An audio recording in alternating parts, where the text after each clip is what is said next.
Merci, bonjour à tous. Merci Edouard pour ton invitation. Je suis extrêmement honorée moi aussi de venir vous présenter l'état de mes réflexions sur la question de la comorbidité. Comme je suis une psychologue du développement, être invitée dans le séminaire Jean Piaget, ça me fait une sorte de vibration quand même assez intense. J'espère que ça ne va pas s'entendre dans ma voix. Donc je suis venue vous parler d'une partie de mon travail qui concerne la comorbidité entre les troubles du neurodéveloppement. Et en fait, justement, dans le contexte de ce séminaire Jean Piaget, vous comprendrez peut-être à la fin, ou si vous êtes de grands experts de la théorie piagétienne et des écrits piagétiens, peut-être vous comprendrez avant la fin pourquoi je parle de la question d'une anomalie. Alors, globalement, comment va s'organiser mon topo? D'abord, je vais peut-être, parce que je n'étais pas sûre de savoir trop quel était l'auditoire, donc refaire un petit panorama sur les troubles du neurodéveloppement, mais un panorama, en fait, vous allez voir, assez original, c'est-à-dire que ma spécialité, c'est pas un trouble, mais c'est plutôt les liens entre les différents troubles, et donc ce panorama va nous permettre de voir les différentes catégorisations dans le temps, comment elles ont évolué et quelle est leur cohérence en quelque sorte. Puis ensuite, j'aborderai la question de la comorbidité, je définirai, et je vous parlerai de mes travaux de recherche sur la comorbidité entre troubles de la lecture et troubles de la coordination. Et puis je finirai par une sorte de pot pourri dans lequel je me suis un petit peu emballée, je dois vous avouer ce matin dans mon train, sur la révolution kuhnienne et Jean Piaget. J'espère que je respecterai les délais pour pouvoir vous présenter cela. Alors d'abord, donc une vue d'ensemble sur les troubles du neurodéveloppement.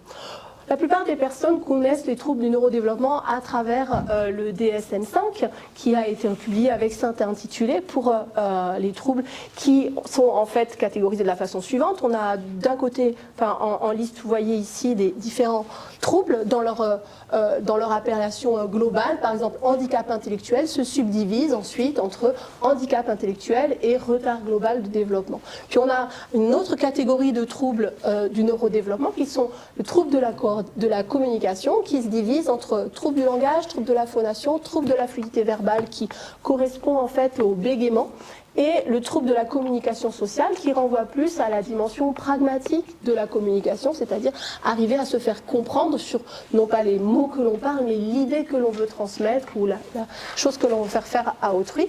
Déficit de l'attention, hyperactivité, troubles spécifiques des apprentissages et troubles moteurs qui se subdivisent en différents troubles.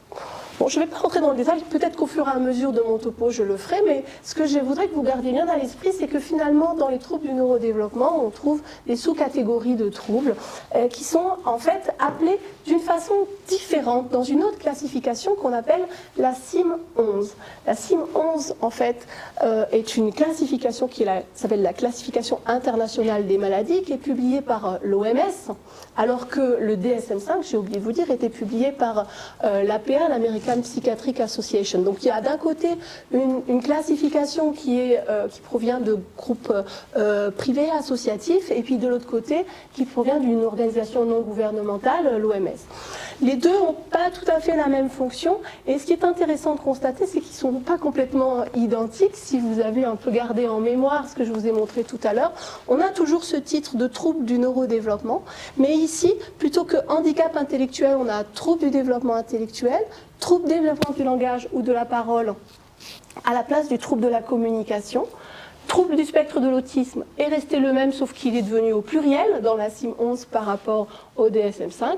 Trouble développemental de l'apprentissage a un peu bougé aussi, on verra plus loin. Trouble développemental de la coordination se retrouve en quelque sorte à la racine. Ce que j'essaye de vous montrer dans cette arborescence, c'est que en fait on a ensuite des subdivisions de ces différents troubles. Encore une fois, ce n'est pas la peine de tomber dans le détail de ce graphique, mais plutôt de constater que, en fait, on a beaucoup de subdivisions de ces troubles avec différents sous-types, en quelque sorte, de troubles du neurodéveloppement. CIM-11 et DSM-5 sont très largement utilisés dans la communauté clinique par les psychiatres, les psychologues, dans les hôpitaux. On utilise les codifications données par la CIM-11. Je crois que c'est le cas en Suisse aussi, tout le monde se base sur la CIM-11. Et ce qui est intéressant de constater, que si on garde notre vue d'ensemble sur ces troubles du neurodéveloppement, c'est qu'avant le DSM-5 et la CIM-11, on n'appelait pas les troubles du neurodéveloppement troubles du neurodéveloppement. Avant ces classifications, donc par exemple si on prend Ah non, voilà, si on prend, je saute. Ah, si on prend le DSM, la version actuelle du DSM-5, mise en rapport avec le DSM-4, nous laisse voir qu'en fait, il y avait dans la même catégorie, dans le même groupe de troubles, certains troubles qui ont disparu et d'autres qui se sont transformés. Dans le DSM-5 que je viens de vous montrer, on avait ces 6 troubles-là, les troubles de la communication, troubles du spectre de l'autisme, troubles spécifiques d'apprentissage et troubles moteurs. Et quand on compare à ce qu'on avait avant, comme classification, comme rangement de ces troubles développementaux, on voit que d'abord, ça ne s'appelait pas troubles neurodéveloppementaux, mais troubles habituellement diagnostiqués pendant la première enfance ou la deuxième enfance ou l'adolescence. Donc c'était une classification par âge plutôt que par hypothèse neurobiologique du point de vue de l'étiologie. Et également, vous pouvez voir qu'on a certains des troubles qui sont partis être rangés ailleurs en quelque sorte. Par exemple, les troubles de l'alimentation ou des conduites alimentaires sont partis et les troubles du contrôle sphinctérien. Et d'un autre côté, on a des troubles qui ont changé de nom, comme le trouble envahissant du développement, qui est devenu le trouble du spectre de l'autisme. Donc on a en fait des différences, c'est là où je veux en venir, dans le neurodéveloppement, entre les classifications actuelles CIM, DSM, mais également dans le temps, à chaque nouvelle publication, les troubles changent de nom. Et c'est assez déroutant quand, en plus, on voit que beaucoup d'informations est diffusée sur quelque chose qu'on appelle plutôt les troubles 10. Les troubles 10, je ne vous en ai pas encore du tout parlé jusqu'à présent. Je vous ai parlé de troubles mentionnés dans le DSM ou la CIM. Jamais on a vu les troubles 10. Les troubles 10 sont pourtant communément mentionnés comme la dyspraxie, qui est caractérisée par une difficulté durable dans l'acquisition et la maîtrise des activités motrices, donc développementale, qui apparaît tôt, et il n'y a pas de déficit sensoriel, moteur ou intellectuel susceptible d'expliquer ce trouble, et pas de carence non plus environnementale, également en mesure de l'expliquer. La dyslexie, en fait un trouble 10 dans lequel la difficulté porte sur quelque chose de différent. Ici, on a un trouble dans l'acquisition et la maîtrise de la lecture, mais vous voyez que, en fait, on a ce même bloc qui est commun, qui est que finalement, il n'y a aucune autre explication qu'une explication d'un développement troublé. Il n'y a pas de problème neurologique, moteur, intellectuel ou environnemental qui peut expliquer. Puis, on a dysphagie, je vous ai mis aussi le trouble déficitaire de l'attention. À chaque fois, dans ces troubles 10, comme dans la plupart des troubles neurodéveloppementaux, on a une atteinte d'une fonction spécifique du fonctionnement de l'enfant, l'attention, les relations sociales dans le trouble du spectre de l'autisme, le raisonnement dans le déficit de trouble du développement intellectuel, les coordinations dans le trouble développemental de la coordination. Là où le problème se corse encore un peu plus, c'est, en tout cas chez nous, quand la Haute Autorité de Santé en France propose d'appeler ces différents troubles les troubles spécifiques du langage et des apprentissages. Donc on va apparaître encore une nouvelle appellation qui est le TSLA, troubles spécifiques du langage et des apprentissages, que la Haute Autorité de Santé elle-même prend le soin de redéfinir en indiquant qu'il s'agit des troubles 10.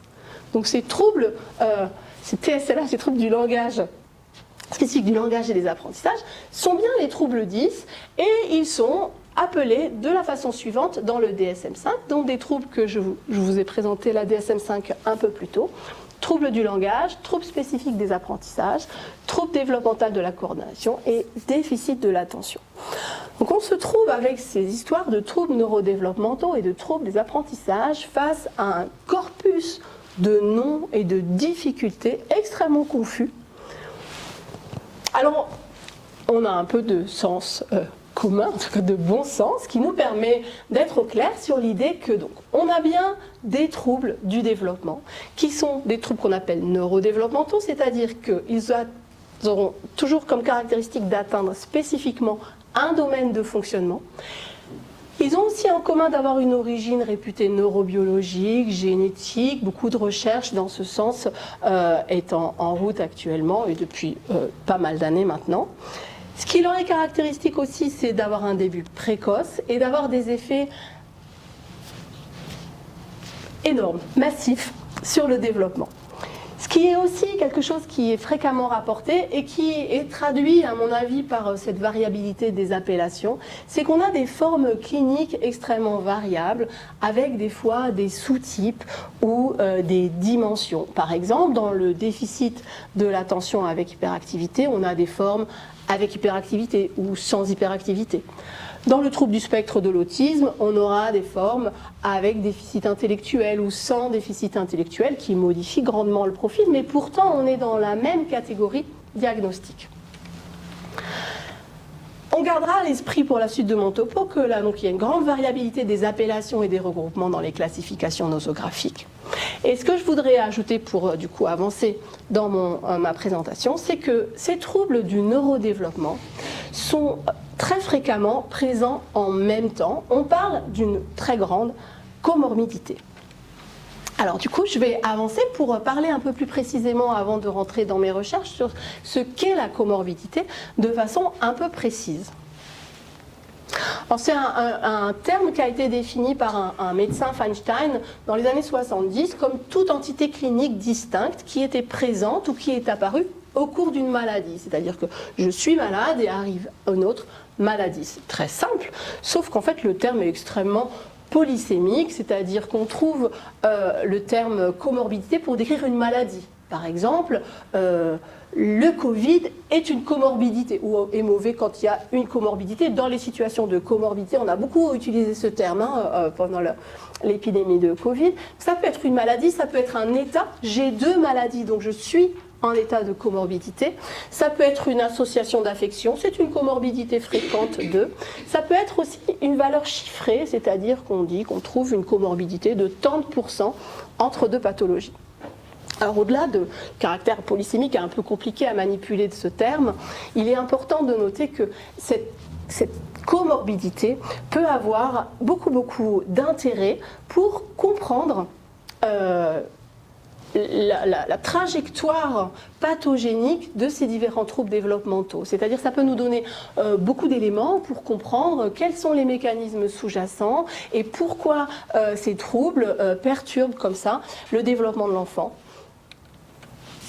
Et alors, pour expliquer un petit peu les modèles de comorbidité, je vais utiliser un schéma qui va toujours être le même et que je vais vous présenter d'abord. Donc, dans les différents modèles pour comprendre la comorbidité, on va utiliser, vous voyez, deux pathologies qui sont la pathologie 1 et la pathologie 2. On est pour l'instant dans quelque chose de très général. Ces pathologies sont le résultat de facteurs de risque A et B. Vous voyez, le facteur de risque A induit la pathologie 1, le B la pathologie 2. Et puis vous voyez des petits carrés au bout qui sont en fait des représentations formelles des symptômes. On a d'abord une situation dans laquelle on ne pourra pas parler de comorbidité, c'est si on a une association de symptômes sans que les patients aient l'intégralité des troubles, d'accord? Si on n'a pas tous les symptômes d'une pathologie, qu'on n'a pas le diagnostic, mais juste un symptôme d'une pathologie en plus d'une autre pathologie, on ne parlera pas, d'après les auteurs, de comorbidité. Donc je laisse ce sujet. Il faut aussi savoir qu'on peut avoir parfois l'impression qu'il y a une situation de comorbidité particulièrement fréquente. Par exemple, entre les conduites addictives et non, je sais pas si c'est moi, j'ai toujours du mal à trouver mes exemples. Les conduites addictives et la dépression, ou entre le diabète et la grippe. Peut-être qu'ils sont fréquemment présents ensemble, mais il s'agirait, selon les auteurs, simplement potentiellement d'un biais statistique, c'est-à-dire qu'on sait que quand je vais consulter un médecin parce que j'ai une maladie, j'augmente la probabilité qu'on me trouve une deuxième maladie. C'est ce qu'on appelle le biais de Bergson et qui est en fait un biais statistique qui fait qu'on croit que des pathologies apparaissent fréquemment ensemble, mais en fait ça n'est pas pour une raison qui concerne ces pathologies, mais plutôt le système de soins dans lequel est engagé l'individu. On peut aussi avoir des fois le sentiment qu'il y a une comorbidité entre deux pathologies si en fait, on se trouve dans une situation où la nosographie est mal construite. On pourrait parler ici de biais nosographique, c'est-à-dire qu'on croit que deux pathologies sont complètement indépendantes, or en fait, ces pathologies ne le sont pas. penser par exemple à la dyslexie et à la dysorthographie. Il est très difficile de maîtriser l'orthographe si vous avez du mal à lire, puisque vous êtes sous-exposé à la lecture. Donc on a une grande intégration entre ces deux troubles, et peut-être qu'en fait il y avait un biais nosographique à séparer ces deux troubles qui sont en fait un seul trouble, la difficulté de lecture. Pour aller sortir de la question des biais et aller vraiment dans des relations entre les troubles, une première façon de les formaliser serait qu'il y ait une relation causale entre les troubles. Donc on n'est plus dans la situation des biais, mais on peut penser qu'une pathologie en induit une autre. Par exemple, la conduite addictive de dépression, la conduite addictive d'alcoolisme induit une dépression en conséquence, parce que la personne vit très mal sa situation d'addiction. Donc cette relation causale pourrait expliquer la plus grande fréquence d'apparition ensemble de deux pathologies.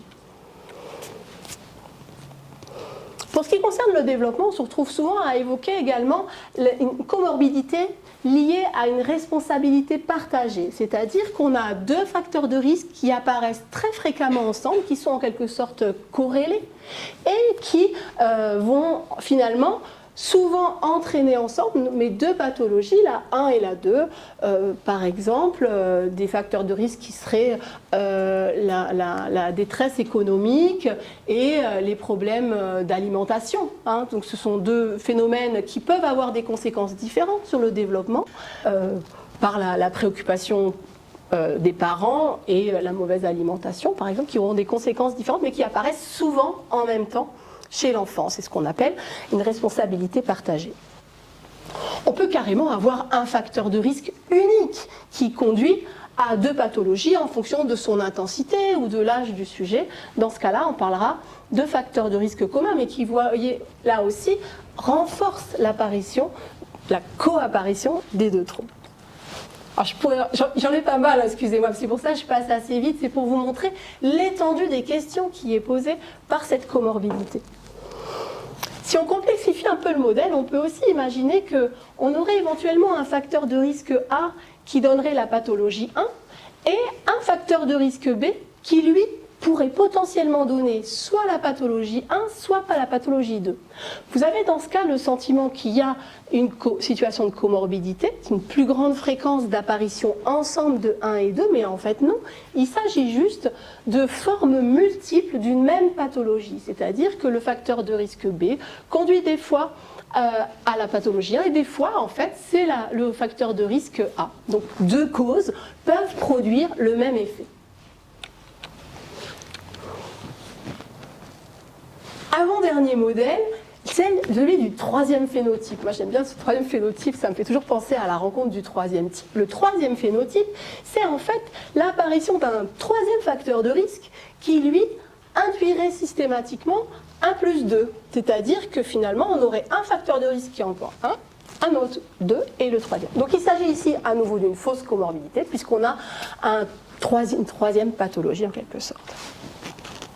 Le dernier modèle, le plus contemporain, qui en fait vraiment maintenant guide la réflexion de nombreux chercheurs, c'est les modèles multivariés, dans lesquels en fait tous ces paramètres que j'ai évoqués jusqu'à présent sont réunis. C'est-à-dire qu'une même pathologie, par exemple la pathologie 1, peut être déclenchée soit par un facteur de risque A, soit par un facteur de risque B, mais également un même facteur de risque peut conduire à des pathologies différentes. Les facteurs de risque peuvent même entre eux être corrélés et on a là finalement un modèle de compréhension de la comorbidité qui est sacrément compliqué mais qui en fait traduit probablement pas mal la réalité de la trajectoire de développement des enfants avec des troubles neurodéveloppementaux.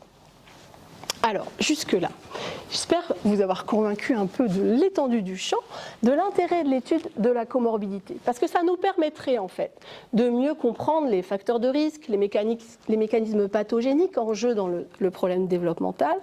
Ça permettrait aussi de prévenir des difficultés, d'ajuster les prises en charge, et puis ça permettrait de corriger éventuellement des biais nosographiques et de faire évoluer les classifications. C'est d'ailleurs déjà un petit peu ce qui s'est passé. Dans les classifications que je vous ai parlé du DSM-5 et je vous ai parlé dans le DSM-5 d'un trouble qui s'appelle le trouble du spectre de l'autisme. Dans le DSM-5, ce trouble du spectre de l'autisme, c'est un trouble que le clinicien va caractériser en fonction de l'intensité des difficultés. Dans le DSM-4, la version précédente, le trouble ne s'appelait pas trouble du spectre de l'autisme, mais trouble envahissant du développement, et il était composé de 4 catégories de troubles. Et ce transfert, en fait, ce passage de 4 sous-catégories à aucune sous-catégorie traduit en fait un mécanisme qui est lié à la coapparition de ces symptômes. C'est-à-dire que finalement, il était très difficile de voir une différence radicale entre ces différents troubles, ce qui a conduit en fait la APA et aussi l'OMS au final à réunir finalement tous ces troubles dans un, et même en fait à extraire, pour ceux qui connaissent un peu la question, les problèmes de communication qu'on a dans le trouble du spectre de l'autisme dans un trouble spécifique du développement. J'en reparlerai peut-être un peu plus loin. Donc voilà pour le panorama un peu rapide de la comorbidité, mais il faut savoir que c'est quand même vachement compliqué et les modèles mathématiques sous-jacents qui sont utilisés le sont également. Je vais vous donner maintenant quelques éléments quelques exemples sur les recherches qu'on peut faire autour de la question de la comorbidité et telles que je les ai menées, notamment sur les troubles développementaux de la lecture et de la coordination motrice, qu'on pourrait appeler un peu facilement la dyslexie d'un côté et la dyspraxie de l'autre. Moi, j'aime pas dire dyspraxie, j'aime plutôt trouble développemental de la coordination. On pourra en discuter plus loin si vous voulez. Alors, si je reprends mon topo sur mes troubles du neurodéveloppement, donc vous avez vu qu'il y avait à peu près 6 grands troubles du développement, éventuellement subdivisés. Il se trouve que la comorbidité entre ces troubles du développement a été largement décrite comme étant la règle plus que l'exception. Elle est tellement fréquente, cette comorbidité, qu'en fait elle concerne absolument toutes les configurations. J'ai parlé tout à l'heure de la déficience intellectuelle et de troubles du spectre de l'autisme. On parle très fréquemment aussi des difficultés motrices chez l'enfant qui a un trouble déficitaire de l'attention. On peut aussi facilement parler des problèmes de communication, notamment la pragmatique de la communication dans le trouble du spectre de l'autisme. Bref, quel que soit le sens dans lequel vous le prenez, les comorbidités sont extrêmement fréquentes. La question qui se pose donc, c'est de savoir si ces comorbidités sont liées à un biais nosographique. C'est un peu ce qui s'est passé, comme je vous le disais tout à l'heure, pour le trouble du spectre de l'autisme. On a corrigé en fait la nosographie pour faire disparaître des comorbidités qui n'avaient pas beaucoup de sens. Donc, pour ce qui me concerne, comme je vous disais, je me suis intéressée à la comorbidité entre dyslexie et troubles de la coordination. Et j'ai publié il y a un certain temps maintenant une sorte de petite revue des recherches qui se sont intéressées à la comorbidité. Et ce qu'on peut voir dans le tableau qui est en bas, c'est les recherches qui ont analysé dans un échantillon d'enfants dyslexiques la proportion d'enfants qui avaient également un trouble développemental de la coordination. Et vous voyez les résultats, on est entre, suivant les recherches, 9-10% jusqu'à 70%. Les effectifs ne sont pas toujours très gros, les critères diagnostiques non plus ne sont pas toujours exactement les mêmes, ce qui explique cette variabilité assez importante. Mais en fait, on voit qu'elle est quand même plus fréquente et mathématiquement plus fréquente que ce qu'on pourrait attendre. L'effet est beaucoup plus fort si on regarde dans l'autre sens, c'est-à-dire si on prend un échantillon d'enfants maladroits et qu'on regarde la proportion d'enfants avec des problèmes de lecture dans ces groupes, on voit que les proportions ici sont entre 29 et 70%. Elles sont beaucoup plus hautes en majorité, il n'y en a pas de base comme il y a de l'autre côté.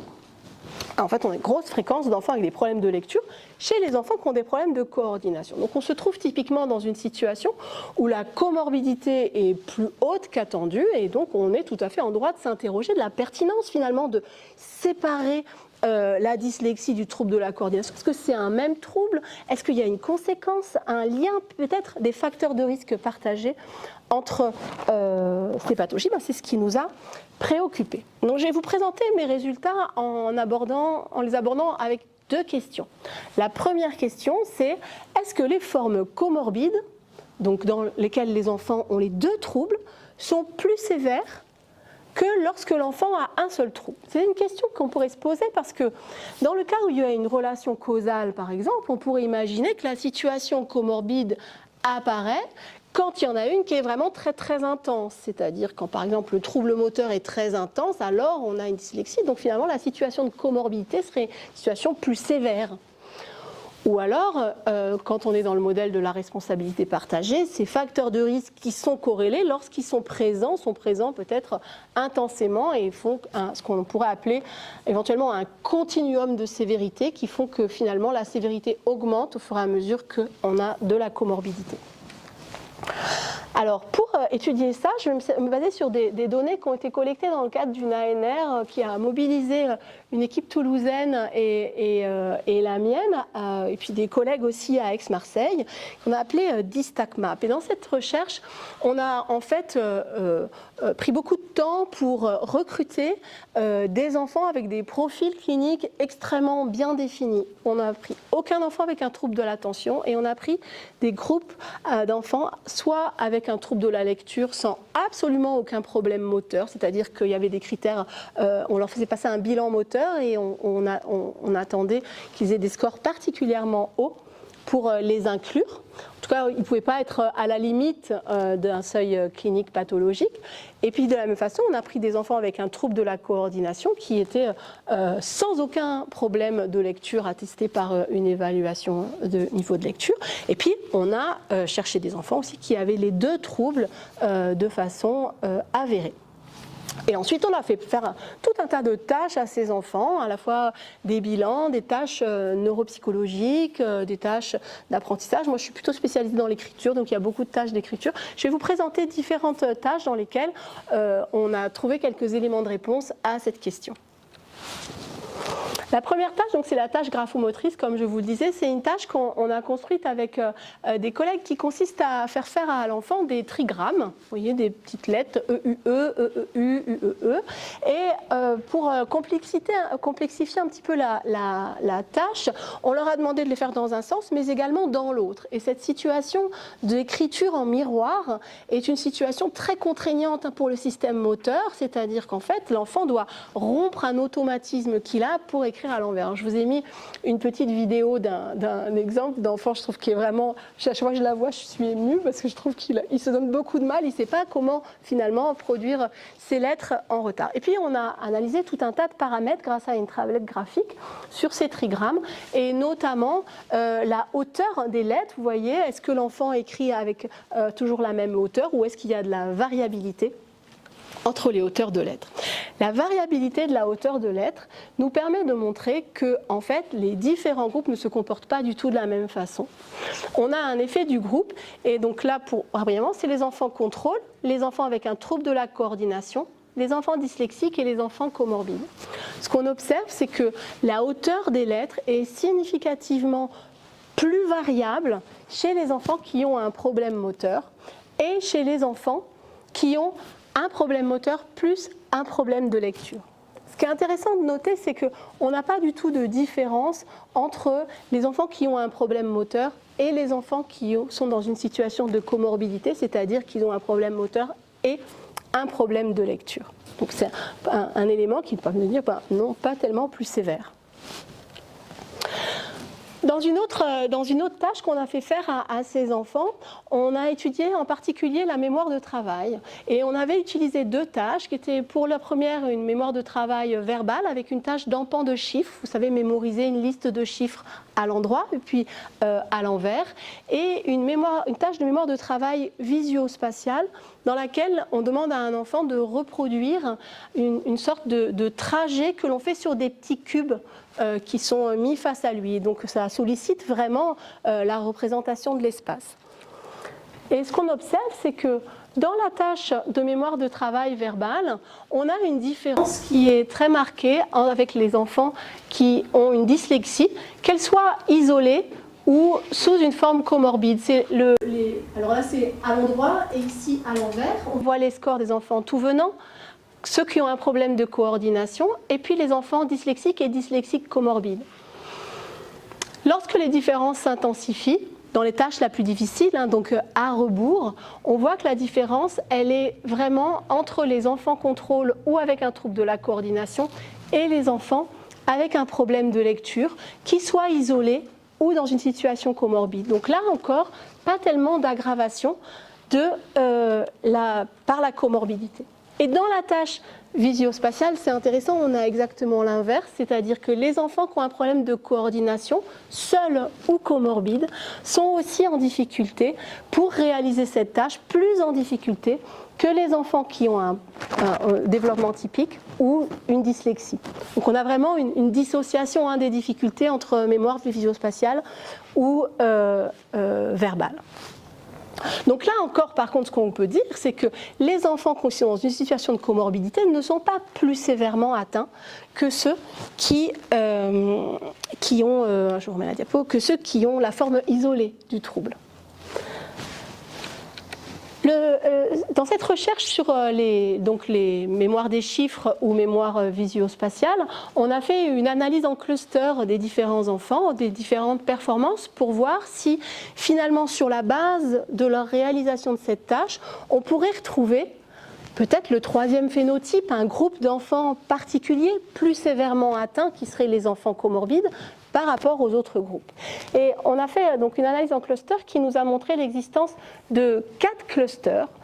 Un cluster, le cluster 1, qui comprend les enfants qui ont des scores de bon niveau dans les 2 tâches. Et c'est principalement, vous voyez, ce cluster 1, là, ici, pardon, est composé par une grande majorité des enfants au développement typique. Ensuite, le deuxième cluster, c'est un cluster dans lequel les enfants ont un score à peine au niveau de la moyenne, ils ont un score moyen. Dans ce deuxième cluster, en fait, se trouve un tiers à peu près de tous les groupes d'enfants.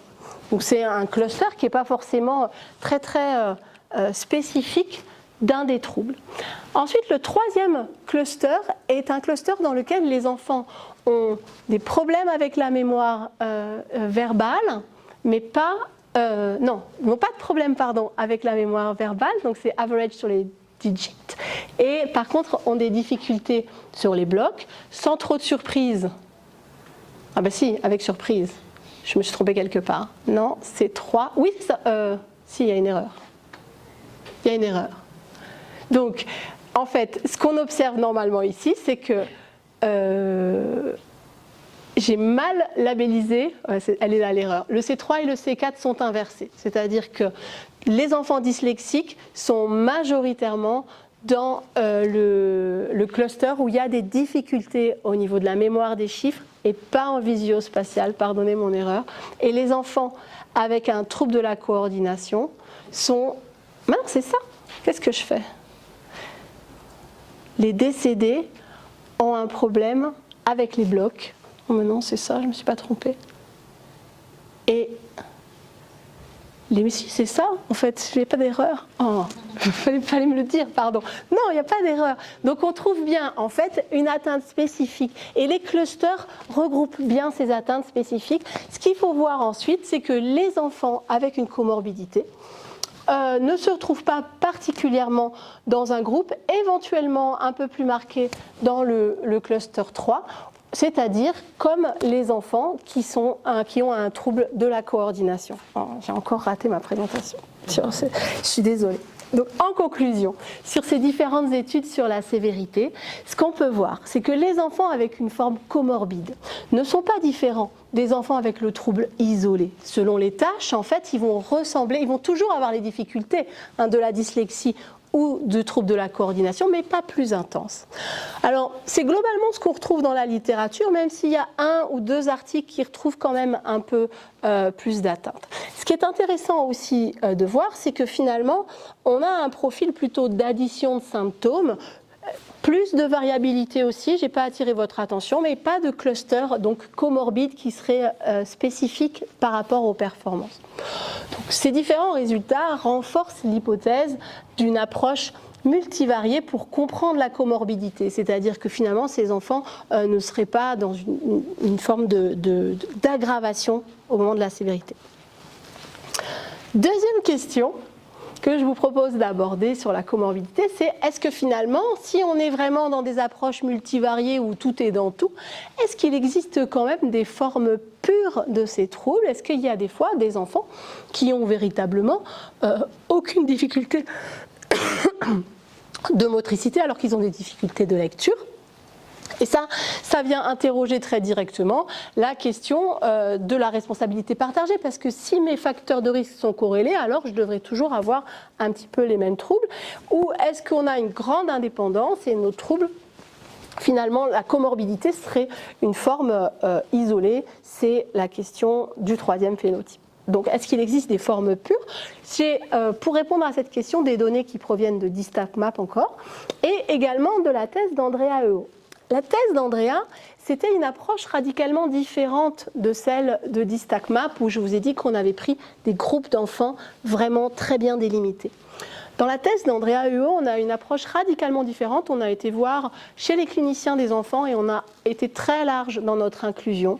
On n'a pas regardé les problèmes d'attention. On avait des enfants qui étaient en fait beaucoup plus représentatifs de la réalité clinique de ces pathologies, c'est-à-dire qu'on a pris ceux qui n'étaient pas très bons en lecture, ceux qui étaient très bons en lecture, ceux qui étaient un peu moins bons en motricité, et on a mélangé tout le monde et on a regardé comment les enfants s'en tirer. Mais bien sûr, les analyses du coup ne sont pas des comparaisons strictes des groupes, ou en tout cas, quand on compare les groupes, on le fait à le moins possible. Alors, on le fait, c'est d'abord le premier résultat que je vous montre.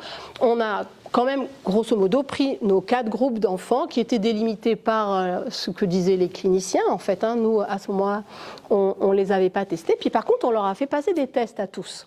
Donc, ils arrivaient chez nous avec une étiquette, entre guillemets, soit de comorbide, soit pas de comorbide, soit des enfants qui n'avaient jamais eu de bilan, rien, qui n'avaient pas de soucis à l'école, donc pas eu de suivi clinique. Et on leur a fait passer un test de motricité qui s'appelle le MABC, qui permet de voir comment l'enfant fonctionne au niveau moteur. Et puis, on leur a fait passer un test de lecture, qui est le test de l'Alouette, qui permet d'évaluer les enfants sur une tâche de lecture assez classique. On pourra y revenir si vous le souhaitez. Il est intéressant de constater qu'en fait, bien évidemment, les enfants contrôle et dyslexiques ici sont meilleurs en motricité que les enfants qui nous ont été adressés parce qu'ils avaient un problème de coordination isolé ou comorbide. Et au niveau de l'Alouette, on a bien sûr un profil supérieur chez les enfants qui ont un trouble de la coordination et les problèmes, les enfants qui ont juste les enfants contrôle par rapport aux autres. Ce qui est quand même intéressant, c'est de voir qu'on a une différence, une sorte d'amortissement des performances, c'est-à-dire qu'ici, les enfants sont un petit peu moins bons lorsqu'ils sont dyslexiques en motricité, et ici, les enfants sont un petit peu moins bons en lecture lorsqu'ils ont un trouble de la coordination que lorsqu'ils sont contrôle. Et c'est ça en fait qui a poussé dans la thèse d'Andrea à faire une analyse un peu plus continue des liens entre performance en motricité et performance en lecture. Le tableau que je vous présente ici est un tableau dans lequel on voit représenter la distribution des enfants en fonction de leur score à l'Alouette. Lorsque c'est 0, ils sont très mauvais. Lorsque c'est 100, ils sont très bons. Et leur score en motricité, lorsque c'est 0, ils sont très mauvais. Et lorsqu'ils sont très hauts, ils sont très bons. Ce que vous pouvez constater d'abord en regardant ce graphique, c'est qu'il y a des enfants partout. Il y a des enfants partout, c'est-à-dire qu'on a plein d'enfants qui ne sont pas bons en motricité, quel que soit leur score à l'Alouette. D'accord ? On a des enfants qui sont mauvais en motricité et très bons en lecture, et d'autres très mauvais en lecture. Et on a la même chose au niveau de la lecture, c'est-à-dire que les enfants ici qui sont très mauvais en lecture sont pour certains d'entre eux très bons en motricité, pour d'autres très mauvais en motricité. Donc on a en fait, malgré une corrélation qui est statistique entre les scores, des profils d'enfants extrêmement variés. Des profils d'enfants qui n'ont pas de mal dans un domaine mais du mal dans l'autre, ou du mal dans les deux domaines. On voit ici, on a un beau regroupement d'enfants quand même qui sont en difficulté et au niveau de la motricité et au niveau de la lecture. Donc ça renforce l'idée qu'il n'y a peut-être pas de forme pure en fait, si je dois conclure. Et je vais continuer à défendre cette vision-là avec des tâches d'écriture. Dans la NR Distac Map, où on avait nos enfants bien séparés, on leur a fait passer un test d'écriture. Et voici ce qu'on a observé. Au niveau de la qualité, vous voyez des enfants contrôle, des enfants avec un problème de coordination, un problème de lecture ou des situations comorbides. On voit qu'en fait, les enfants qui ont un problème de lecture sont moins beaux que les enfants contrôle. C'est un score de dégradation, hein, c'est pour ça que ça augmente. Mais donc les enfants les meilleurs sont les enfants contrôle. Et ensuite, on a chez tous les enfants de l'échantillon, qu'ils soient dyslexiques et pas dyspraxiques, ou dyspraxiques et pas dyslexiques, ou les deux, une dégradation de la qualité de l'écriture. 5 ans après, on a retrouvé ces enfants, on leur a fait passer un questionnaire qui portait notamment sur leur écriture. On leur disait, est-ce que tu trouves que ton écriture elle est difficile, est-ce qu'elle est belle, est-ce qu'elle est fatigante à faire? Donc il y avait un certain nombre de questions comme ça. Et vous voyez que les enfants, en fait, vous allez retrouver tout seul le groupe contrôle, qui est les enfants qui ont des scores assez hauts. Et nos 3 autres groupes, dyslexiques, enfin anciens dyslexiques, anciens dyspraxiques et anciens comorbides, sont complètement chutés sur l'auto-évaluation de leur écriture 5 ans après. Il n'y a pas de différence entre eux, tous sont en difficulté.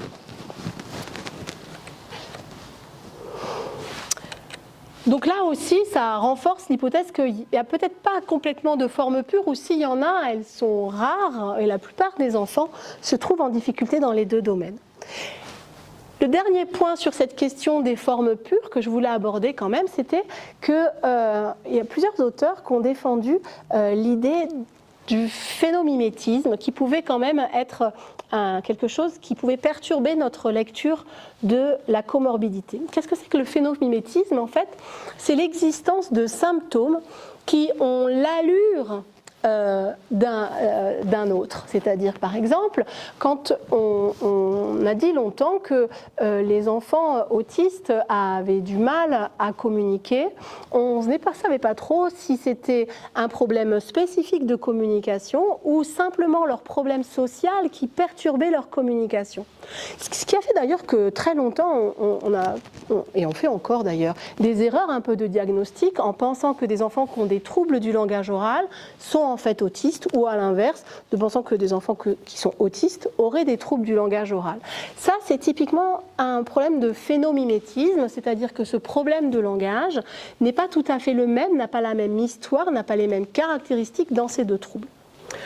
La dysgraphie, c'est un peu la même question, et c'est pour ça que je voulais vous en parler. Quand je vous montre des enfants dyslexiques qui ont des problèmes d'écriture et des enfants dyspraxiques qui ont des problèmes d'écriture, on peut se dire « Ah ben ils ont tous des problèmes d'écriture, ils ont un problème commun ». Mais en fait, ça peut être aussi du phénomimétisme, c'est-à-dire que si on va voir dans le détail quelles sont spécifiquement leurs difficultés d'écriture, on peut constater que même s'il y a un taux de dysgraphie très important dans les 2 groupes, vous voyez 45% d'enfants étaient dysgraphiques dans notre groupe d'enfants dyslexiques et 53% étaient dysgraphiques dans notre groupe d'enfants avec un trouble de la coordination. On a enregistré ces enfants, en fait, lorsqu'ils écrivaient, sur une tablette graphique qui nous a permis d'analyser de façon plus approfondie la réalité de leurs difficultés. Et ce qu'on observe, c'est que sur un certain nombre de paramètres, par exemple la durée pendant laquelle ils écrivent, le nombre de fois et la durée pendant laquelle ils ont leur stylo en l'air quand ils écrivent, la vitesse de leur écriture, la fluidité de leur écriture ou le nombre de pauses qu'ils peuvent faire, eh bien les groupes d'enfants se distinguent en fonction de leur groupe d'origine. C'est-à-dire que les enfants qui sont dysgraphiques parce qu'ils sont dyslexiques n'ont pas tout à fait les mêmes erreurs de mouvement que les enfants qui sont dysgraphiques parce qu'ils sont dyspraxiques. Donc ça, c'est typiquement une situation de phénomimétisme. On a l'impression des fois que, vu de loin, ces enfants ont les mêmes problèmes, mais en fait, ils n'ont pas les mêmes problèmes. En conclusion sur cette question, on peut donc dire que les enfants avec une dyslexie présentent fréquemment des performances motrices amoindries et que les enfants avec un trouble développemental de la coordination présentent fréquemment des performances en lecture amoindries. Pour autant, on ne peut pas quand même dire qu'ils sont complètement superposables. Attention au phénomimétisme. Et là encore, on se retrouve dans une situation où ça ressemble un petit peu à des modèles d'interaction et de comorbidité entre les troubles qui relèveraient plutôt du multivarié. Ça va ? Alors, maintenant qu'on a vu la théorie, qu'on a vu mes travaux de recherche, je voulais vous présenter un peu quelques éléments de pensée. Voilà, moi, où est-ce que je me situe par rapport à cette question, où est-ce que j'avance sur les troubles neurodéveloppementaux. Puis, du coup, je voulais vous proposer quand même un modèle qui existe, qui est publié, pas par moi, mais avec lequel mes données correspondent bien, communiquent bien. Et puis du coup, je voulais aussi vous parler de la révolution kuhnienne, parce que j'avais mis ça dans mon résumé, puis je vous expliquais pourquoi j'avais parlé de révolution kuhnienne. Et au final aussi, vous parler un petit peu de Jean Piaget. Dans le temps qui me reste, je pense que ça passe. Alors, il y a beaucoup de modèles, hein, donc chaque spécialiste de sa pathologie, les spécialistes de la dyslexie, les spécialistes du trouble de l'attention, les spécialistes du trouble de la coordination, ont chacun leur petit modèle pour dire, voilà, moi je pense qu'il y a tel gène, ou moi je pense qu'il y a tel mécanisme, théorie phono, pas théorie phono. Ça débat entre soi, entre pathologies, mais il y a assez peu de modèles en fait, qui se donnent les moyens d'être un peu justement dans une position supraordonnée, on pourrait dire, hein, au-dessus des troubles pour regarder comment expliquer cette coapparition des troubles. Et parmi les modèles, en fait il y en a principalement deux, il y a Nicholson et Fawcett, mais Nicholson-Fawcett, moi je pense qu'il est plus bon, et donc comme je crois beaucoup au modèle de Pennington, c'est de celui-là dont je vais vous parler. Pennington, c'est un chercheur clinicien anglais qui travaille de très longue date sur la dyslexie. Il a développé un modèle d'abord sur la dyslexie à partir de recherches à la fois en génétique, mais aussi il fait beaucoup une approche aussi cognitive sur le fonctionnement de l'enfant. Et il a construit un modèle absolument intéressant, qu'il a appelé d'abord le modèle du déficit multiple et qui a été renommé récemment par sa co-auteur McGrath un peu plus positivement le modèle des facteurs multiples. Le point de départ de ce modèle, c'est de dire qu'il n'y a jamais qu'une seule cause pour un désordre. C'est-à-dire que ces troubles d'origine neurobiologique qui sont présents tôt dans le développement et qui ont de grosses conséquences sur la trajectoire de l'enfant, très probablement, ils sont liés à des causes différentes et très étendues, puisque la plasticité du développement est telle que finalement, s'il n'y avait qu'une seule petite atteinte, qu'un seul petit gène, alors probablement que l'enfant n'aurait à la sortie pas du tout de difficulté. Et donc, la décision de base du modèle, c'est de dire que en fait, à chaque niveau où on analyse les comportements, où on analyse un trouble, si on analyse le niveau génétique et l'environnement, les interactions entre les gènes et l'environnement, si on étudie le fonctionnement du système nerveux ou les processus cognitifs, ou tout en bas de l'échelle, les comportements produits par l'enfant, on a énormément d'interactions qui sont présentes. Tout le monde les observe. L'épigénétique nous montre à quel point les interactions entre environnement et gènes sont immenses. Les spécialistes des neurosciences savent bien qu'on a énormément d'interactions et de compensation et de plasticité entre les régions cérébrales. Et au niveau cognitif aussi, au cours du développement, on voit des façons de raisonner, par exemple, qui diffèrent d'un enfant à l'autre. Pour apprendre la lecture, par exemple, il y a différentes stratégies. Ces interactions très grandes excluent pour Pennington le fait qu'il puisse y avoir qu'une seule atteinte, qu'elle soit au niveau d'un gène, au niveau du nerf cérébral, au niveau d'un process cognitif ou d'un problème de comportement. Il dit que finalement, il faut forcément plusieurs troubles, plusieurs dysfonctionnements pour qu'en cascade, au niveau comportemental, on ait des difficultés. Et donc c'est parce qu'il y a forcément plusieurs troubles qu'à la sortie, on n'a forcément pas un seul déficit, mais éventuellement des déficits qui sont diffus et qui apparaissent dans différents secteurs du fonctionnement. Ça renvoie un peu au modèle de développement sur le domaine général et domaine spécifique. Je ne sais pas si vous connaissez ça un peu de Carl Mills-Smith, on pourra y revenir. En tout cas, l'idée, c'est que donc, il faut forcément plusieurs déficits, ce qui expliquerait qu'on ne trouve jamais exactement le même gène dans toutes les recherches qui seraient particulièrement impliquées dans la lecture. Dans les déficits de lecture, on en trouve plusieurs différents. Donc ce modèle est un modèle très intéressant pour expliquer la dissémination des particularités développementales au travers des domaines de fonctionnement. Un petit problème en lecture, un problème de coordination, des difficultés d'écriture.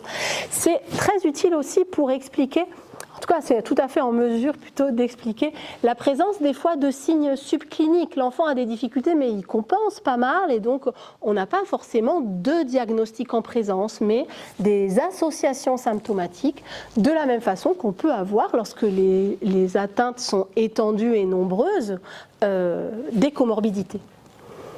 Cette approche permet aussi d'expliquer les différents sous-types que l'on observe dans les différents troubles neurodéveloppementaux. Par exemple, pourquoi il y a des enfants avec un trouble du spectre de l'autisme qui ont aussi une déficience intellectuelle, d'autres pas. Certains ont des difficultés de langage, d'autres pas. La dyscalculie, on trouve des formes différentes de calcul. Quand vous en entendrez parler, j'imagine qu'on va vous dire que la dyscalculie machin chose, c'est pas la même que la dyscalculie truc bidule. Et pareil pour les troubles de la lecture, entre les dyslexies de surface et les dyslexies phonologiques. On a comme ça tout un tas de sous-types et de tableaux cliniques variés qui pourrait être expliqué par ce modèle. Et puis ce modèle explique assez bien aussi l'effet de l'âge et de l'environnement sur l'expression des troubles, puisqu'en fait on commence à comprendre que certains enfants qui seraient potentiellement en situation de dyslexie, avec un accompagnement de la prévention et des stimulations particulièrement intenses, pourraient peut-être rester en bordure du diagnostic. Voilà, si l'environnement peut venir soutenir. Donc ces différents constats ont amené les chercheurs à de plus en plus aborder une approche qu'on appellera dimensionnelle des troubles mentaux. C'est-à-dire qu'après une approche catégorielle dans laquelle on pensait que les troubles étaient comme ça très isolés et indépendants les uns des autres, se déploie dans l'idée des chercheurs l'approche dimensionnelle selon laquelle finalement, peut-être qu'on a des troubles qui ont des liens entre eux. Donc, par exemple, dans la maladie mentale chez l'adulte, il y a des travaux très intéressants qui ont montré qu'il y avait des facteurs latents communs à ces différents troubles. Donc, vous voyez, il y a listé ici pas mal de catégories diagnostiques de la psychiatrie adulte, la dépression, la dysthymie, l'anxiété généralisée, l'agoraphobie, la phobie sociale, les phobies spécifiques, les troubles paniques, les troubles d'alcoolisme, la consommation de drogue, les troubles des conduites et les comportements antisociaux. Lorsqu'on fait des analyses en fait factorielles à l'intérieur de ces différents troubles, en évaluant les personnes, on se rend compte qu'en fait il y a plusieurs dimensions qui sont représentées majoritairement dans certains troubles. Par exemple, la notion de détresse, le sentiment de détresse est représenté de façon forte dans ces troubles-là, beaucoup moins dans ceux-ci. Les troubles de type peur, plutôt dans l'agoraphobie jusqu'aux troubles paniques. Et ces troubles-là renvoient à une forme clinique qu'on appelle les troubles internalisés, c'est-à-dire des personnes qui sont plutôt dans la souffrance psychologique plutôt que dans des troubles externalisés dans lesquels on observe une traduction comportementale claire au regard des comportements sociaux, des difficultés des personnes. Donc ça, c'est l'approche dimensionnelle qui est aussi défendue par l'Agence fédérale américaine de recherche sur la santé, le NIH, à travers le Research Domain Criteria Paradigm. Je ne sais pas si vous avez entendu parler de ça. C'est un énorme projet qui est un projet collaboratif auquel adhèrent des chercheurs et qui consiste à essayer de définir des dimensions du fonctionnement qui seraient particulièrement atteintes dans tel ou tel trouble. Et il y a sur Internet une très belle présentation. Notamment, une des idées serait qu'il y aurait des domaines de fonctionnement qui seraient atteints dans les différents troubles troubles psychiatriques, comme les émotions de valence positive ou négative. Vous voyez, dans la manie, par exemple, on a une dimension de valence positive très active, alors que dans la dépression, on a au contraire une valence négative. Et puis, le fonctionnement sensorimoteur, cognitif, l'attention, la vigilance et les processus sociaux seraient des domaines autour desquels, en quelque sorte, des dimensions du fonctionnement de l'individu sur lesquelles on pourrait positionner les différentes catégories psychopathologiques, les différentes catégories diagnostiques. Alors, chez l'enfant, il y a ce genre de travaux qui se déroulent et j'ai trouvé là dans le train en venant une revue de littérature toute récente qui est sortie là-dessus et qui montre que, en fait, si on peut concevoir différentes dimensions du fonctionnement, par exemple l'hyperactivité, impulsivité, l'inattention, la communication sociale, le fonctionnement exécutif, le processus phonologique. Et ce qu'ont fait les chercheurs, c'est qu'ils ont fait une revue de littérature pour voir quelle était la proportion d'articles qui mentionnaient des difficultés dans ces domaines de fonctionnement au travers des différents troubles neurodéveloppementaux que je vous ai décrits en introduction. Et ce qu'on voit, c'est qu'effectivement, il y en a qui semblent vraiment traverser les troubles du neurodéveloppement, mais être spécifiques de certains troubles quand même.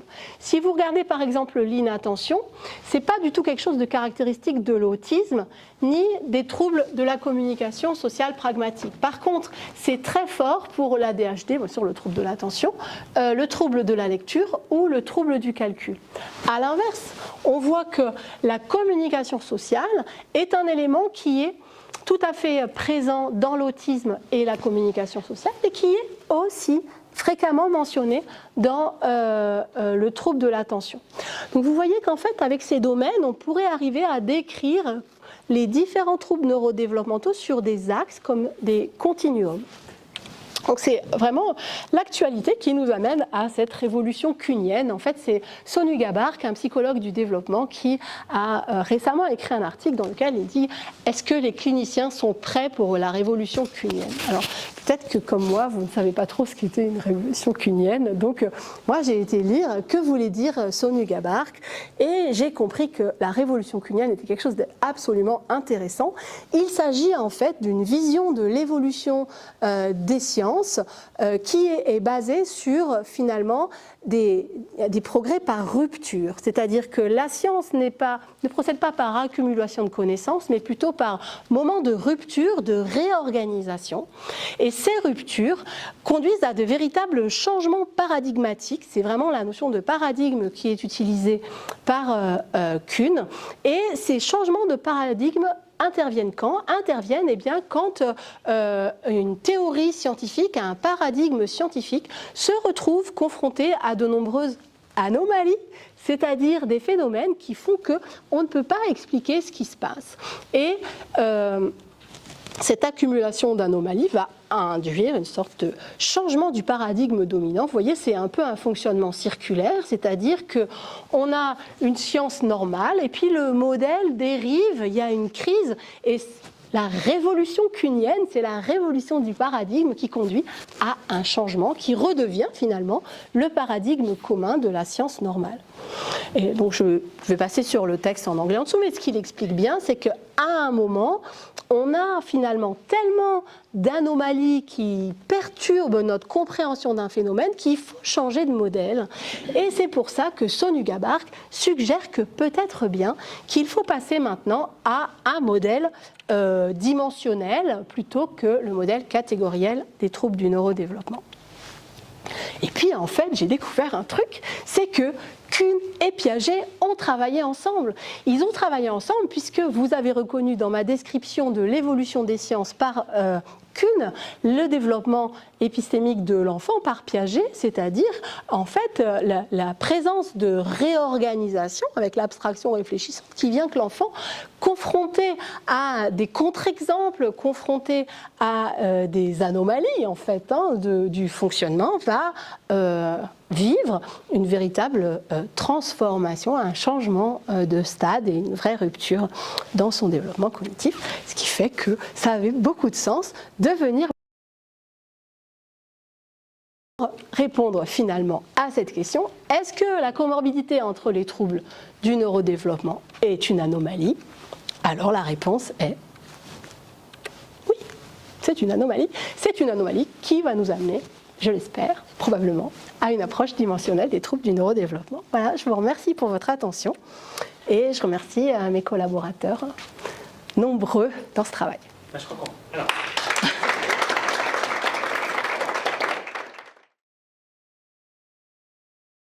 Je me suis demandé, du coup, qu'est-ce qui fait que, tu vois, si tu as une vision méta de petit à petit, il y a plein de données qui... Est-ce que, du coup, quelles sont les raisons qui font que, par exemple, on commence à prendre en compte les facteurs, enfin la comorbidité ou des choses comme ça dans les publications?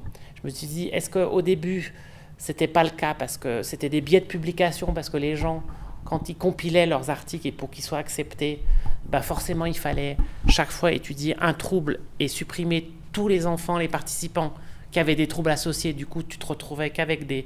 Donc en fait, ce qu'on obtient dans la littérature scientifique à un moment donné, c'est des échantillons mais qui ne sont pas du tout représentatifs.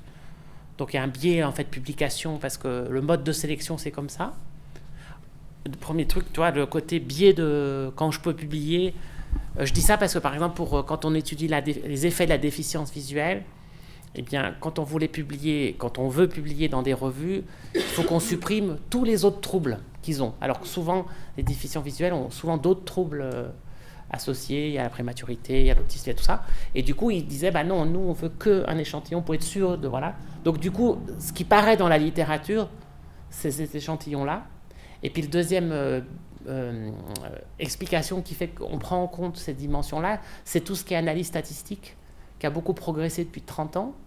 Est-ce que c'est parce qu'au début, on avait une approche très neuropsycho avec des statistiques élémentaires, puis maintenant, on a des modèles, analyse latente et tout ça, qui fait qu'on peut faire des choses comme ça, parce que derrière, on a les outils. Donc, on aurait une ouverture des publications, où on accepte peut-être plus la complexité. Et deuxième facteur, ça serait plus d'outils statistiques qui permettent d'expliquer où il y a encore d'autres facteurs. Pourquoi, du coup, si on prend une vue méta, pourquoi il y a ce changement de ce point de vue? Alors moi, je pense qu'il y a plusieurs raisons. C'est comme le déficit multiple. Je crois qu'il n'y a jamais qu'une raison. Bien, finalement, j'ai compris que c'était ma vision de la vie. Il n'y a jamais qu'une raison. Donc il y a plusieurs raisons. À mon avis, la première, c'est que...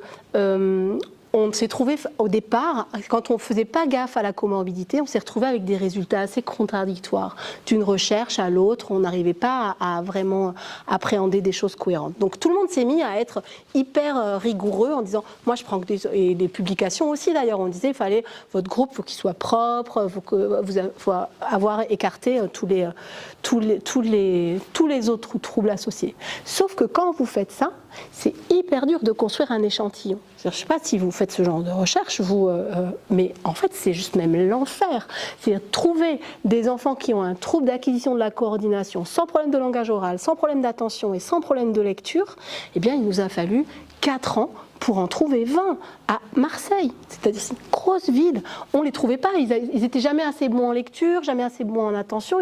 Donc en fait, c'est ça qui se passe aussi, c'est que c'est très difficile de faire cette recherche sur des cas purs, et quand bien même vous arrivez à la faire, vous avez confusément le sentiment qu'en fait vous n'êtes pas en train de parler de vraiment ce qui se passe, mais d'une toute petite portion d'un cas très particulier, et que finalement on a laissé toute la complexité au vestiaire pour étudier un enfant qui en fait n'existe pas vraiment, puisqu'on a mis en fait énormément d'années à le trouver, et du coup, il n'est pas tellement représentatif de ce qui se passe. Donc je pense qu'il y a ça qui est... Et puis effectivement, beaucoup d'apports des analyses statistiques. Je crois aussi effectivement une vision un peu plus ouverte à la complexité dans les modèles. C'est-à-dire que ça devenait possible.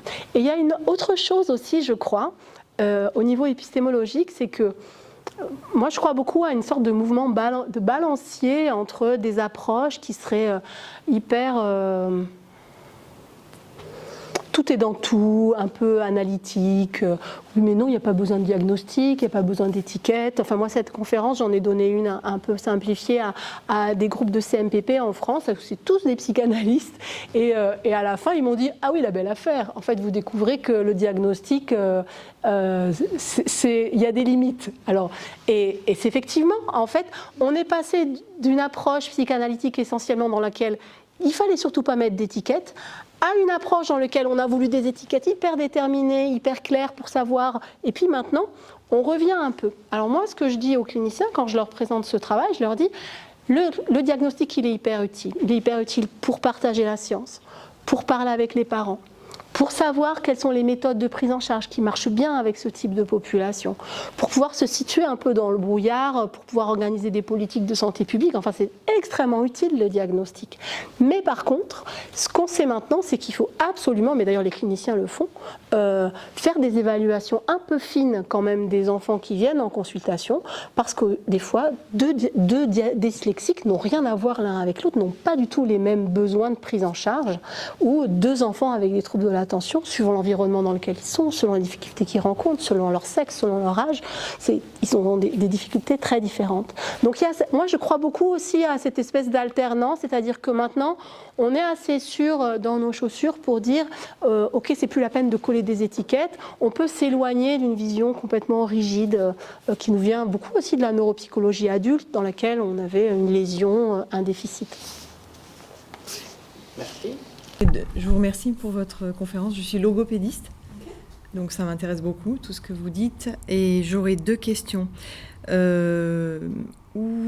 est-ce que vous nous conseillez de trouver des statistiques concernant justement les pourcentages de comorbidité entre tous les troubles neurodéveloppementaux?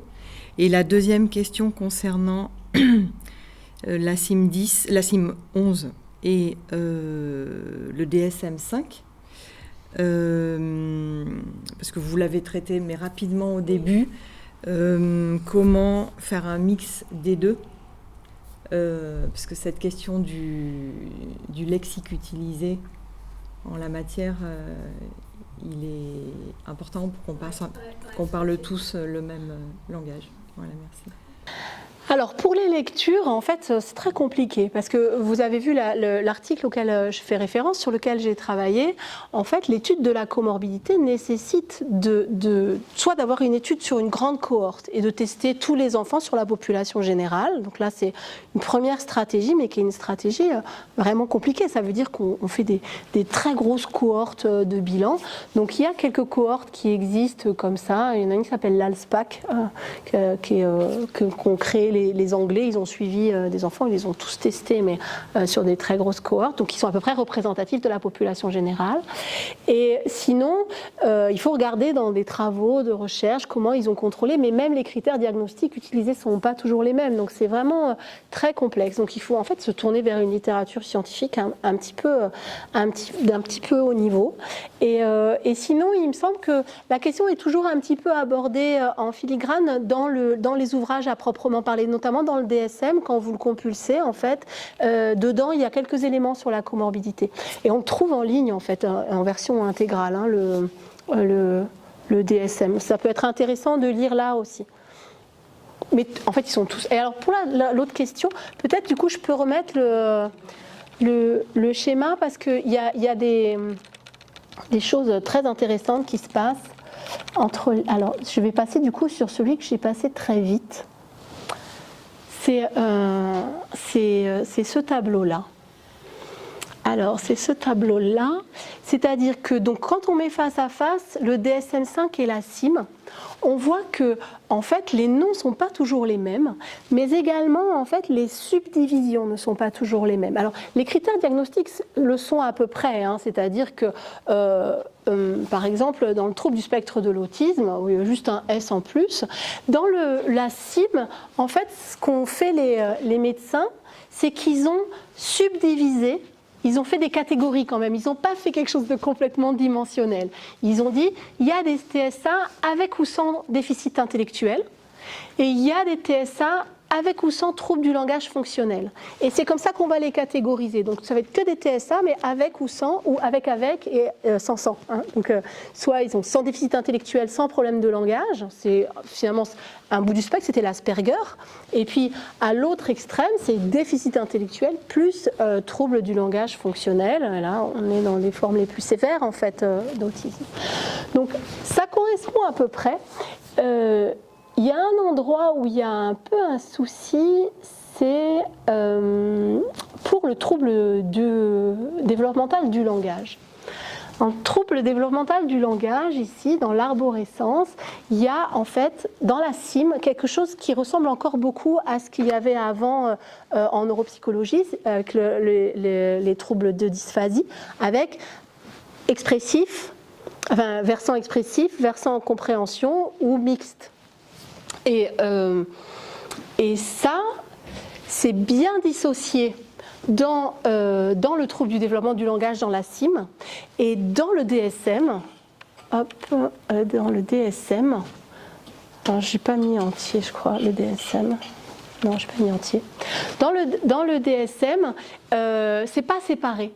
Le trouble du langage, trouble spécifique du langage, il n'y a pas expressif ou compréhension. C'est tout sous la même étiquette. Alors, du coup, maintenant, comment on fait quand on a les deux en face et que ça ne marche pas bien, que ça ne matche pas bien?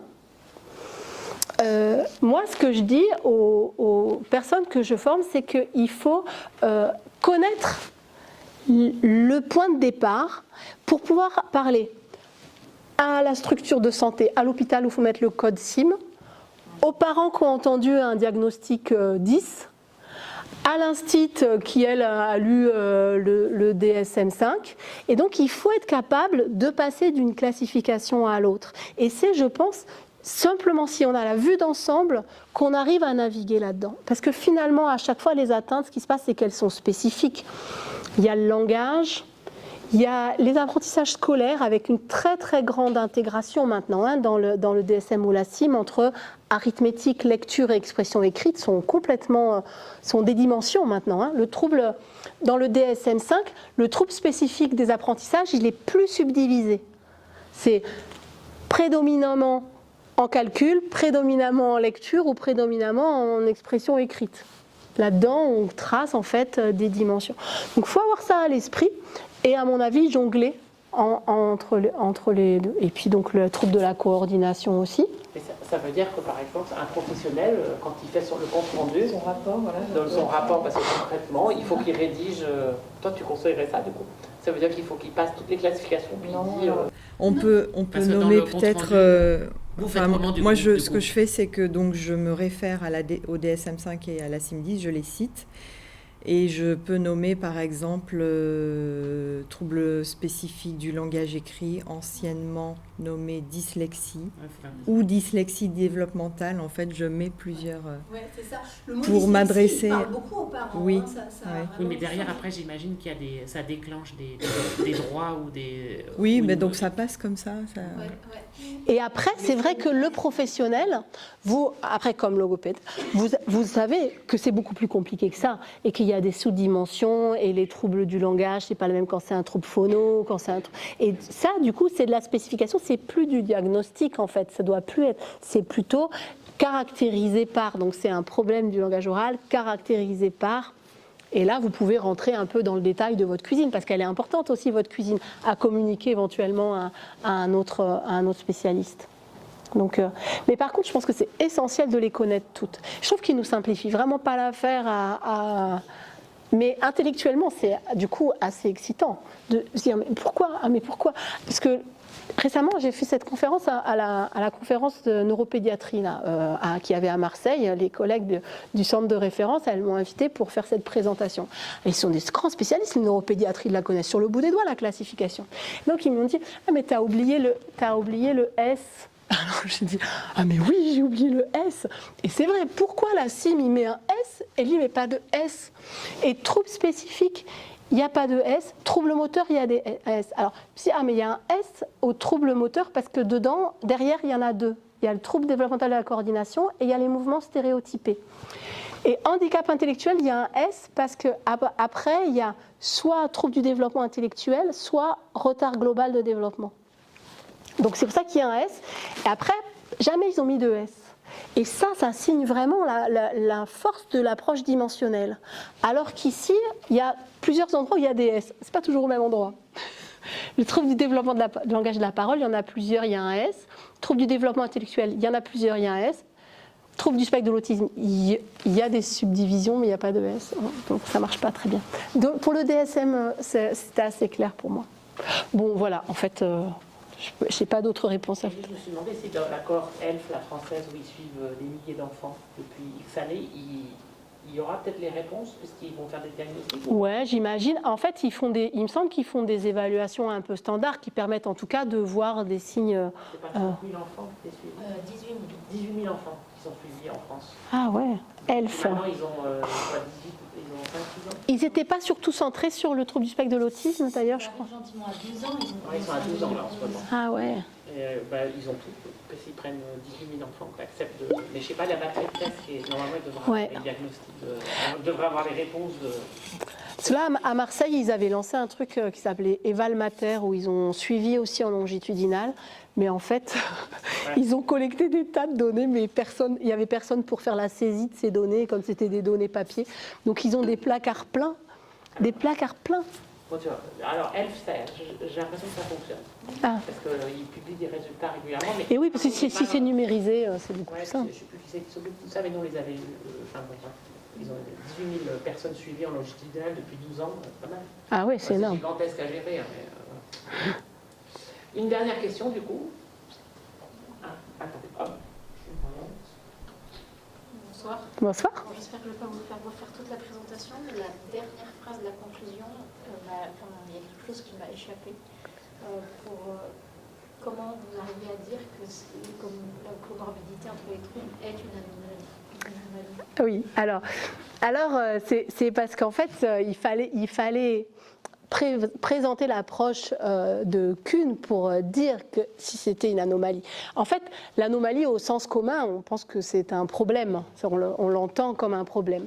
Au sens de la révolution kuhnienne dont j'ai parlé, l'anomalie, c'est ce qui fait que le paradigme doit changer, que la théorie doit changer. C'est ça, en fait, que Kuhn appelle une anomalie.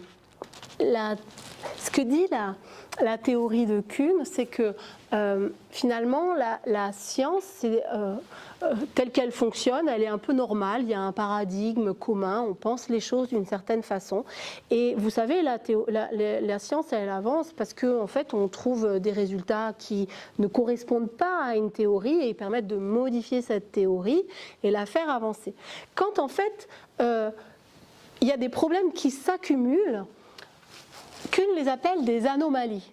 Il dit que finalement, en fait, le modèle n'arrive plus à faire face à ces situations qu'il ne peut pas expliquer. C'est-à-dire que l'approche catégorielle des troubles du neurodéveloppement ne permet pas d'expliquer la comorbidité. Donc à ce titre, la comorbidité est une anomalie qui finalement participe à une mise en tension du modèle en fait, épistémologique dans lequel on se positionne sur l'approche des troubles. On a toujours eu pensé que les troubles mentaux, c'était des catégories. On avait soit un trouble, soit un autre. Et finalement, la fréquence de la comorbidité et ce que ça sous-tend comme phénomène de développement, en tout cas, fait que, oui, c'est une anomalie au sens où finalement, ça va générer une révolution. C'est dans ce sens-là, l'anomalie. Okay.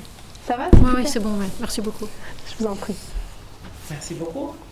On conclut une dernière question, c'est tout bon. En tout cas, merci beaucoup pour votre présence et je crois qu'on peut encore t'applaudir. Merci.